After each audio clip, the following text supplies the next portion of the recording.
Meet Bobby Gray. You're witnessing the culmination of nearly 20 years of hard work, of endless battles and tireless dedication to a very specific cause. This is the moment of truth, and he knows it. All he has ever done has led to this very moment in time. His life's work. She's either going to fly or come crashing down in a spectacular ball of flames. And, as his captain, he alone is responsible for what comes next. Have you learned enough? Thought of everything? Done everything you possibly could? He asks his younger self, the naive romantic he was when it all started for him. It was the year 2007. Bobby, like many other idealistic young men in America, had an awakening after watching the era-defining documentary Zeitgeist.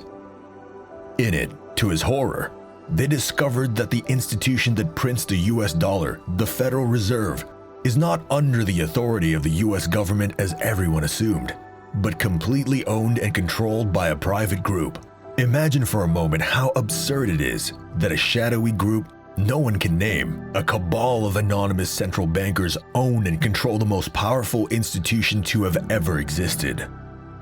Even a child knows that the one supplying the money is in fact the real boss. This unelected group that decided itself unaccountable to any authority is free to decide the financial and economic future of entire nations without ever having to answer to anyone. Since its inception in 1913, the Fed has devalued the US dollar by more than 90%. It is a humiliation ritual that the US government incurs debt, borrowing its own debased currency from these clandestine bankers. A debt the American people are liable for through taxation, paying with their own labor for something the Federal Reserve simply creates out of thin air. That's right.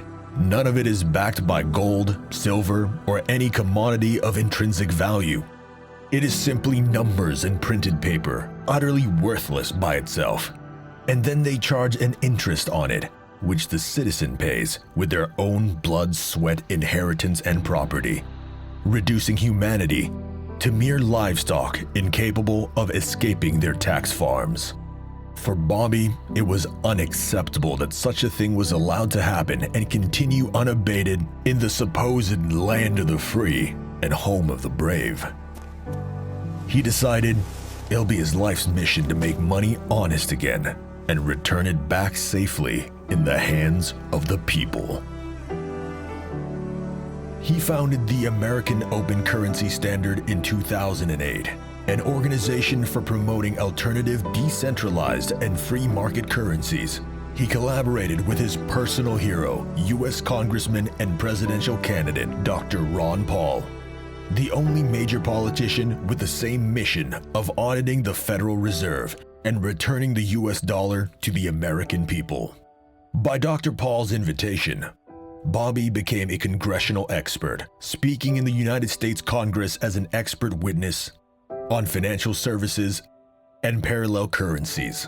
And now we'll go to Mr. Gray. Thank you, Mr. Chairman and members of the committee. My name is Rob Gray, and I was asked to testify today on the theory of competing currencies and the practical challenges that make such a theory difficult or impossible to implement. For nearly 5 years now, I've successfully directed the American Open Currency Standard. Bobby became a big believer in precious metals as the perfect commodity for exchange. After all, it is what all the major civilizations used for thousands of years, just before the inception of the fiat system imposed by the Fed. He chose silver above gold to make it more accessible and affordable for everyday use. For more than 15 years, Bobby ran one of America's most prolific private mints, producing numerous silver coins of international renown. This was not just about silver bullion, but also about encouraging a more discerning public, as each coin illustrated an important historical, financial, or even political lesson. It was during this time that the American Open Currency Standard, in collaboration with MJB Monetary Metals, made a commemorative bronze coin of this novel digital token all the tech bros were getting excited about. All they had to go on was the double-stroked capital B at the center, and the need to have the design contain digital, futuristic elements. Artistic liberties were taken by their designer, adding intrinsic circuit board imagery to integrate and complete the overall image. Bobby didn't know at the time, but he had actually just produced what would become the most widely recognized image of the Bitcoin coin. Only now, looking back, it is clear that fate was trying to nudge him into a direction he was not yet ready to go. Bobby noticed a concerning trend. Year upon year, the enthusiasm for silver bullion seemed to be waning, and what was worse, the very nail in the proverbial coffin, he noticed his customers kept getting older, and yet there were absolutely no young people to replace them. A definite generational shift had occurred. The new generations use their mobile phones and electronic devices to do business, to pay and trade, all of it online. He was betting against progress and convenience, a losing battle, no matter how noble his intentions. Bobby had the chance to get in on Bitcoin far earlier than most, but declined, as it seemed like a passing fad, not a millennia-old tangible asset, as proper money should be. He realized then he had failed to adapt with the times. He was trying to sell people on the horse and carriage, when the youth were already looking to the stars and the new rocket ships to take them there. As a foremost expert on the matter, able to discern the integral components that would make for an honest money alternative, Bobby studied Satoshi Nakamoto's original white paper for Bitcoin and recognized instantly its superiority as a peer-to-peer exchange for its security and practicality, but most of all, its honesty. Here was a level of transparency never seen before. Every single coin is accounted for, when and how it is moved, and where it is held. This is where gold and silver fell flat. There was no way to know exactly how much of it there really was, and the fact that the elite already hoarded most of it. Bobby had an epiphany. There were the gentle whispers of fate. This time, he was ready. All he had to do was find a way to combine his philosophy of honest money with this ultra-advanced, decentralized, and accountable technology that is blockchain. He could actually make it happen, actually fulfill his life's mission. As he was familiarizing himself with this new blockchain technology, Bobby first did what came naturally, what he knew best. He combined what he learned about blockchain with his coin minting expertise and created one of the first ever cold storage coins, allowing people to safeguard their crypto on a hacking and tamper-proof physical coin. Once he knew the technology inside out, Bobby decided he would create digital silver, the cheaper, more accessible version of Bitcoin's digital gold. Again, just as he did for decades minting coins, knowing silver to be the coin of the common man. His crypto will not be the exclusive playground of the rich, central banks, or controlled by state-funded minting operations by predatory governments. No. His will be the honest, peer-to-peer exchange of the average citizen hitherto locked out of the game. Utility, ease of use, and practicality is the name of the game. As a prerequisite, Bobby created a peer-to-peer cryptocurrency that can be traded on crypto exchanges. For more convenient exchanges, the best option was a Litecoin clone, Layer 1 blockchain, with its 3 times faster confirmation and transaction speeds. Having studied all the major cryptos in the market, Bobby created a very specific list of criteria he must implement to engineer his attempt at the most honest of cryptos. Firstly, he implemented a permission-required closed network mining system, meaning you require a verification code to join the network. Naturally, this is to prevent powerful groups with unlimited resources to overwhelm, take control of, or crash the system. Shares in the mine are capped at 9 units per person, again, to prevent disproportionate control by powerful institutions. TexitCoin. We'll get back to the name and the meaning behind it. was launched with no initial coin offering or hidden investors. It is entirely community funded. This is to prevent the sad state of affairs where most cryptos launch with a disproportionate amount of its coins already owned by hidden groups. This is not decentralized, and in fact, the driving force behind the dreaded pump and dump phenomena. TexitCoin, or TXC, is driven by community mining. The engine is that of the individual miner, simply doing what is in his or hers best interest. The grassroots, decentralized and community-driven approach reaches beyond your typical crypto or tech bro crowd, creating enthusiasm and participation in rural communities which have traditionally been indifferent to crypto. Any kind of elitism is scrapped to include the widest swath of humanity possible, as a people's currency should. So why call it TexitCoin? Well, Texit refers to Texas exit. Exit from what? An exit from the fiat, debt-based monetary system. And why Texas? The answer is that Texas is the capital of crypto in the US. Texas has a GDP comparable to that of Australia, and with its own independent power grid, produces the biggest and cheapest power supply in the country. Perfect for crypto mining.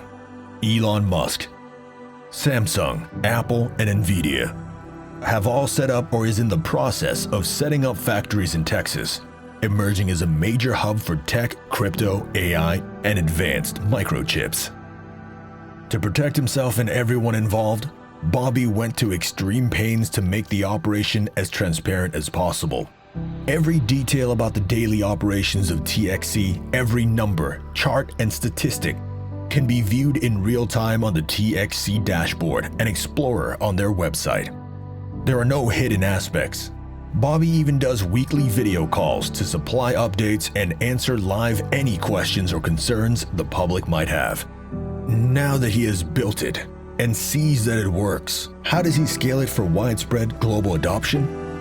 Since there is a correlation between the value of the coin and the growth of the mine, one of TXC's main priorities is the massive expansion of its mining capacity. TXC makes use of L9 ASICs miners, the most powerful and efficient Scrypt miner available and the best choice for economic and environmental sustainability. TXC's current mining size is approaching 10 million megahash, which is 10% of the 100 million megahash scheduled for North America. Fog hashing containers, the most advanced option in liquid-cooled computing and capable of holding 200 L9 ASICs miners each, are being set up in various locations across Texas. How is TXC capable of this sustained growth without any outside investment? Since stable growth is in the interest of the miners, they fund and actively participate in community outreach, promotion, and expansion of the mining infrastructure. Many treat it like it's their own private business. And in a fundamental sense, it is. Also, TXC's considerable computing contribution to the network results in increasing numbers of Litecoin and Doge awards as a bonus side effect of the operation. These free rewards by itself will soon be enough to pay all electricity costs for the mine. Bobby designed TXC so that growth is an integral component of how the machine operates. For instance, individual TXC miners use the coins they have earned to support the price of TexitCoin on the market to create liquidity. They only support it at a price they can maintain in order to then sell their coins at a profit.